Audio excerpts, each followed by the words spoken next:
Salam Allah. Assalamu alaikum. Shalom. Hotep. Peace, peace. Peace on these streets. I'm your brother in the struggle, Brother Minister Ali. And this evening, we're going to decipher the three manifestations of man. The black man is known throughout the planet Earth in three primary manifestations. In the religious world, he's considered the creator, or the God, or King of Kings, known by thousands of names in the past, present, and future. Names from Africa, Europe, China, India, North America, Central America, South America, even on the islands. The black man's mind is manifested in different cultures. Some people consider that God to be the God of Christianity or Catholicism or Buddhism, Hinduism, Taoism, Judaism, Islamism, you name it, spiritual teachings and concepts all over Africa. But the basic principle is that there is a creator of creation, and their concept and their analysis and conclusion about this creator is that the creator is all-powerful, existing everywhere at once, that the creator cannot be born nor die, that the creator is all aware. There are many attributes to this creative force. In Islam, is called Al-Khaliq, or the creator. In other cultures, he has a dual nature, male and female. Not male or female, but male and female. He has the law of what they call gender in ancient Kemet, or Black Egypt. That is the primary manifestation of the black man on earth in the year 2023. We're operating under a Christian calendar, Christian concepts. So they interpret this creative force as a mystery God or a spook and spirit. And they attribute supernatural laws to this natural and universal law called God, or the creator. The scientists don't use that spiritual system the way religions do, or organized religions would be a more proper way of putting it. The scientists look at it in the concept of energy.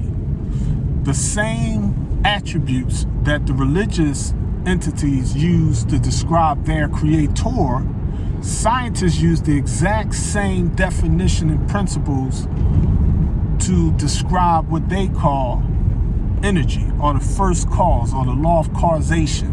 Now, I mean, that primary first, the originator, the origin. Now, I mean, again, scientifically, it's known by many, many names also, but the general basic principle is the law of energy. Energy cannot be created nor destroyed. It exists everywhere, has no beginning or ending. It's all-knowing, all-pervasive. All of the attributes that go to the religious concept of a creator, the scientists use those attributes to describe creation coming from energy, or what they consider natural law, mathematical law. They may call it Mother Nature. They may call it energy. They may call it the power of electromagnetic fields. They have all types of terms that they use in the laws of physics. But at the end of the day, neither the religious nor the scientific fields adequately can show and prove that that concept is real. It's a belief, but in the universe, we see all of the planets, all of the things that's on this planet. We're talking not just the obvious man-made things such as buildings, and we see that human beings take snow and build igloo homes. If they live in the sand, they build sand dune homes. If they live in clay, they build clay brick homes. If they live in the grasslands of Africa, they build straw huts. Now, I mean, basically like insects and other creatures. Now, I mean, like the bird knows how to build a nest. Now, I mean, you know, the bear knows how to use a cave for a den. Now, I mean, likewise, humanity knows how to provide food, clothing, and shelter and sustain itself. And in that conquest of the planet, they fight against the elements. They try to understand natural phenomena. And in that struggle, they get all types of belief systems established. And ultimately, the culture grows in sophistication, and the sciences always take them out of the darkness back into some intelligent light.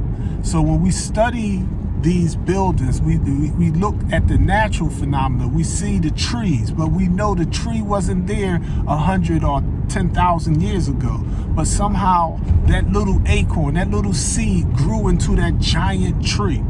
We knew that we see earthquakes on the planet. We see islands rise up out of the waters. We see, as the messenger said, in order for land to make its appearance, it must be made from water. So we live on a planet that's 71% water, 139,685,000 square miles of water, and 57,255,000 square miles of land. We live on a planet covering 196,940,000 square miles, according to Master Fard Muhammad, to whom all praises are due forever. So the Honorable Elijah Muhammad, in looking at the spiritual sciences of organized religions, as well as the scientific principles and the scientific methods used by physicists and other types of sciences, even those that do the mathematics in their head. Now, I mean, even those that form hypotheses and build their theories and use symbolic terminologies to try to extract the unknown from what they know. Now, I mean, all of these principles help. However, at the end of the day, we still see that everything in creation had to have an origin. This planet had to have an origin. The mathematics is just too clear. Now, I mean, the moon, the stars, now, I mean, the insects, the birds, the fish of the sea. We see that everything in creation comes from a fraction, and that fraction mathematically builds up into a whole.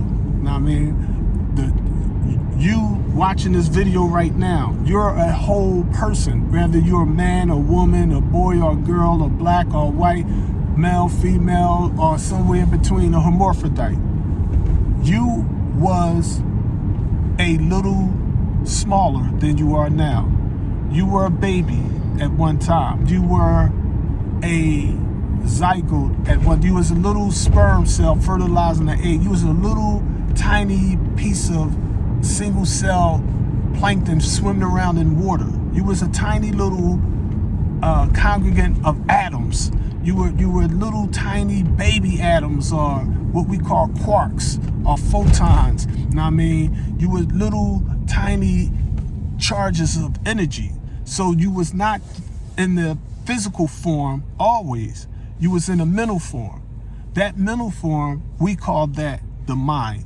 And when we study our universe, we see hospitals and banks and skyscrapers and helicopters and rockets, and we see moons and planets and stars, and we see all types of creatures all over the planet Earth.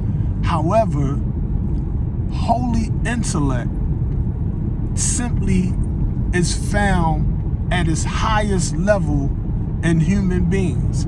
We find that we cannot find anything in creation greater than you. We cannot find anything in creation greater than the Creator.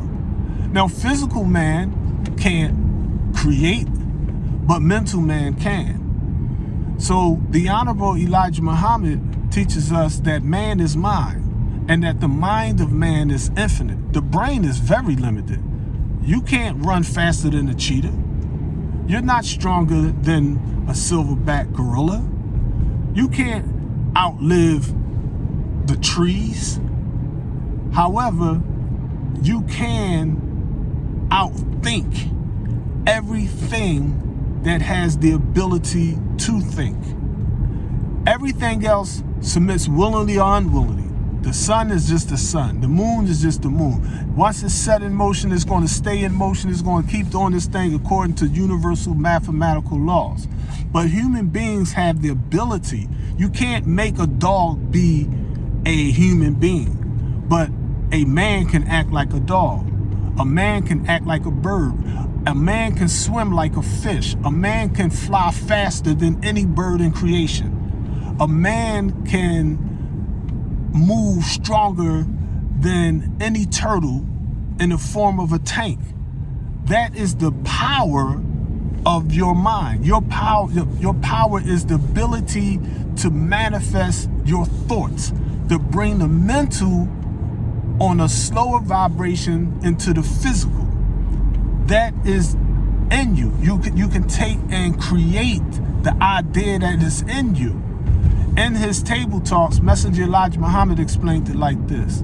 He said, if a man pictures in his head a blue house, and he opens his eyes and his feet and his hands, and he uses his eyes and his ears and his mouth, he uses his physical organs to build that house that was in his head. It was a physical blue house. Let's say it has 7 steps and 7 windows and 2 doors. He can open his eyes and physically put on this planet a blue house with 7 steps, 2 doors, and 7 windows. It was in existence in his mind, and within 1 year, he can physically create that which was only a thought in the material realm. That power exists in all life forms, but all life forms come from dominant and recessive genes.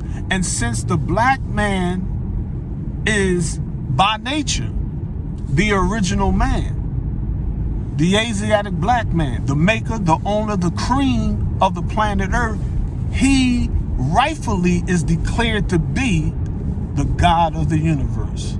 Islam. Peace, God. The struggle continues. Get knowledge to benefit yourself. And make sure you subscribe to this channel.